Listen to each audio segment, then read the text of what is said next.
중국인들이 한국 드라마에 열광하는 건 어제 오늘 일이 아닙니다.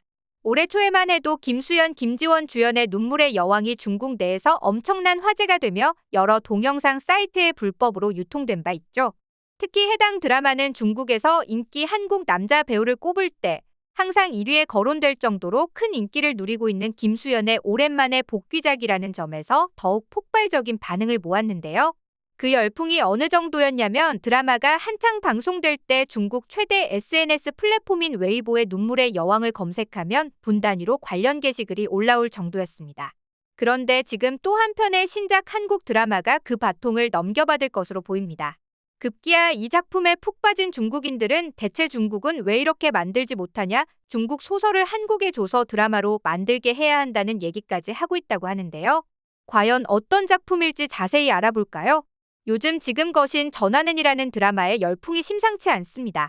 유연석과 최수빈이 출연하는 고자극 로맨스 스릴러로 최고 시청률 9.2%를 달성할 만큼 인기를 얻고 있는데요. 그런데 이 드라마가 국내 한정이 아닌 해외에서도 반응이 터지고 있다는 소식입니다. OTT 서비스 순위 집계 사이트 플릭스페트롤에 따르면 해당 드라마는 첫 화가 공개되자마자 넷플릭스 TV쇼 부문에서 전 세계 순위 4위에 랭크되며 순조로운 출발을 맞이했는데요. 이후 공개 2주 만에 넷플릭스 TV쇼 부문에서 전 세계 순위 2위에 랭크되고 나라별 순위에서는 총 33개 국가에서 1위를 차지할 만큼 승승장구하고 있죠. 이뿐만 아니라 나라별 순위에서는 대한민국을 비롯한 베트남, 태국, 싱가포르, 홍콩, 필리핀, 인도네시아, 말레이시아 등 총 12개 국가에서 1위를 차지하는 저력을 과시하며 글로벌 대세 드라마임을 입증했는데요. 대체 어떤 내용이길래 이토록 열광적인 반응을 모으는 걸까요? 해당 드라마는 대통령실 대변인으로 등장하는 유연석 배우 그리고 그와 계약 결혼을 하게 된 수어 통역사인 최수빈 배우의 특이한 관계성을 그리고 있습니다. 정략 결혼으로 맺어진 쇼윈도 부부에게 어느 날 아내 홍희주를 납치했다는 협박 전화가 걸려오면서 시작되는 이야기가 골자죠. 특히 현관에서 쌍방 구원으로 나아가는 두 주인공의 촘촘한 서사, 흡인력 넘치는 전개와 섬세한 연출까지 더해져 종합 선물 세트 같다는 호평이 주를 이루고 있는데요. 로맨스라는 큰 기둥 안에 멜로, 미스터리, 스릴러, 액션까지 다채롭게 담았다는 점도 이 드라마가 흥행하는 주요 요소로 꼽히고 있죠.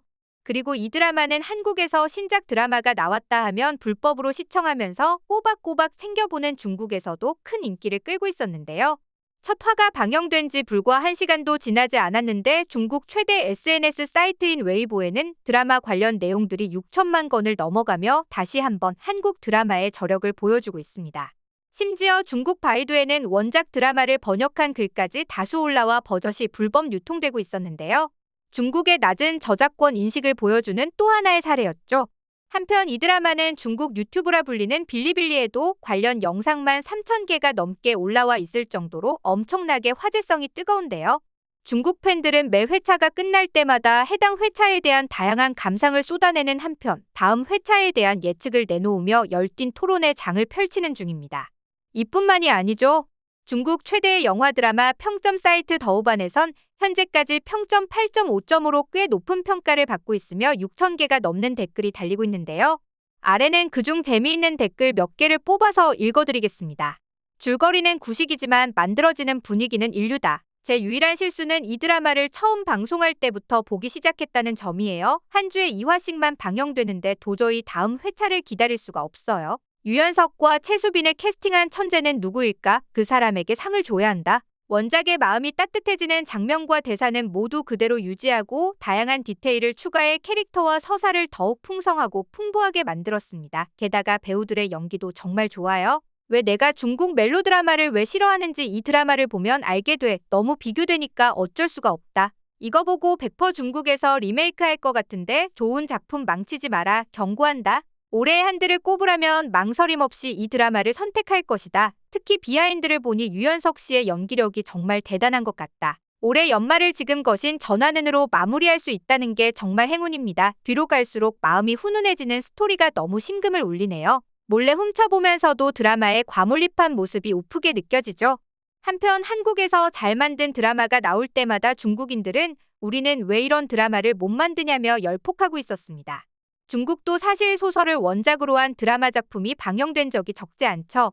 지난 2022년엔 중국에서 로맨스 소설계의 거장으로 유명한 작가 구만의 소설 니시아 저경유를 원작으로 한 동명의 드라마가 나왔고 2019년에도 중국의 작가 묵향동우가 쓴 BL 소설을 원작으로 한 웹드라마 진정령 등 많은 소설 원작 드라마가 등장한 바 있습니다. 하지만 그때마다 번번이 배우들의 어색한 연기와 노잼 연출로 훌륭한 원작을 깎아먹었다는 비판을 피할 수 없었죠. 이렇게 되자 중국인들은 이렇게 된 이상 한국에 있는 너희들이 우리 소설을 사서 드라마로 만들어야 한다며 급기야 한국의 도움을 요청하기에 이르렀는데요. 어차피 아무리 훌륭한 작품이라도 중국에서는 잘 만들기 힘드니 차라리 한국에게 맡겨야 한다는 것입니다. 이뿐만 아니라 중국 동영상 플랫폼 더우인에서도 연일 지금 거신 전하는을 리뷰하는 영상들로 도배되고 있었는데요. 그중 몇 개를 보실까요? 상반기에 눈물의 여왕이 있었다면 하반기엔 지금 거신 전하는입니다. 이 드라마는 카메라 각도나 영상 질감이 정말 미쳤어요. 특히 1화에서 유연석이 차에서 내려서 행사장 건물로 들어가는 등장씬은 굉장히 카메라 각도며 모든 게 완벽했습니다. 지금 이 드라마를 보고 남자 주인공이 나이 들어 보인다고 까는 사람들이 있는데 잘 들으세요. 그거 늙은 게 아니라 성숙한 거예요. 그리고 회사에 출근하는 중년 남성이 그 정도로 얼굴에 피로감이 없으면 그건 너무 현실성 떨어지는 거 아닌가요? 이제 더 이상 남주 얼굴 가지고 뭐라 하지 마세요. 매번 댓글에 외모 관련 볼 때마다 화가 납니다. 요즘 엄청 화제인 지금 거신 전하는이라는 드라마를 봤어요. 진짜 중독되어 헤어나올 수가 없습니다. 유일한 단점이라면 업데이트가 너무 느리다는 거예요. 3시간 전에 결방인 걸 알려주면 어떡하죠? 저 일주일 동안 이 드라마가 나오기만을 기다렸다고요? 마지막 2영상을 보면 알겠지만 중국인들이 이런 반응을 보인 건 드라마가 편성 악재에 직면했기 때문입니다. 지금 거신 전하는은 지난 6일과 7일 윤 대통령의 비상계엄 사태로 인해 긴급 결방했는데요. 특히 해당 드라마는 12부작이기 때문에 흐름 유지가 주요한 포인트라 2회 결방이 더욱 뼈아프게 다가왔다는 평이죠. 한편 중국 포털 사이트에도 이 드라마를 검색하면 엄청난 양의 기사를 찾아볼 수 있습니다. 중국 최대 매체 소우닷컴은 동명의 카카오 페이지 웹소설을 원작으로 한 이 드라마의 넷플릭스 방영 소식을 전하며 미스터리와 사랑을 핵심으로 하는 드라마로 정치적 결혼의 위기와 정서적 구원을 통해 인간성의 고단함과 연약함을 파고드는 훌륭한 작품이라고 평했죠. 또 다른 기사들도 각각 올 한 해에 최고의 한국 드라마가 온다. 도우반 8.5점 만점 드라마 지금 거신 전하는은 대체 왜 이토록 중독적인가라는 제목을 통해 탄탄한 스토리는 물론 인간성의 복잡성을 섬세하게 그려내며 시청자들의 마음을 움직이는 러브 스토리를 한눈에 확인할 수 있는 드라마에 대한 호평을 남겼죠. 한편 총 12부작 드라마인 지금 거신 전하는은 이제 마지막 화까지 딱 절반을 남겨둔 상황입니다. 회차가 거듭할수록 점점 더 화제성을 모으고 있는 만큼 파급력이 어디까지 뻗어나갈지 기대가 되는데요. 한국 드라마의 무궁무진한 잠재력을 보여주고 있는 이 드라마가 남아있는 방영분에서는 지금보다 더 높은 화제성을 견인할 수 있길 바라면서 오늘 영상 마치겠습니다.